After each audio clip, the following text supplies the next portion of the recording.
দেশ নেত্রী বেগম খালেদা জিয়ার অসুস্থতার জন্য আমরা একটা সুস্থতা কামনা করার জন্য একটা দোয়া মাহফিলের ব্যবস্থা করছি। আল্লাহ যেন তারা আমাদের মাঝে খুব তাড়াতাড়ি সুস্থ করে ফিরিয়ে দেয়, এই দোয়াই আল্লাহর কাছে আমরা চাই। আর ১৩ নং ওয়ার্ড বিএনপির উদ্যোগে বিএনপি চেয়ারপারসন ও সাবেক প্রধানমন্ত্রী বেগম খালেদা জিয়ার আশু রোগমুক্তি কামনায় দোয়া মাহফিল অনুষ্ঠিত হয়েছে। ৫ ডিসেম্বর বিকেল ৫:৩০টায় প্ল্যাটিনাম গেটে হওয়া এই মাহফিলে বক্তারা বলেন, বেগম খালেদা জিয়া দেশের মানুষের অধিকার সংগ্রামের প্রতীক। তার সুস্থতার জন্য দেশবাসীর দোয়া এখন সবচেয়ে বড় শক্তি। মাহফিলে সভাপতিত্ব করেন মেহেদী হাসান, আয়োজন করেন শিউলি হাসান।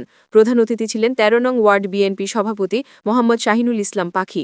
এছাড়া উপস্থিত ছিলেন মহানগর বিএনপি সাবেক যুগ্ম আহ্বায়ক আবুল কালাম জিয়া, শ্রমিক দলের আহ্বায়ক আবু দাউদ দিন মোহাম্মদ, ১৩ ও ১১ নং ওয়ার্ড বিএনপি ও যুবদলের বিভিন্ন নেতাকর্মী।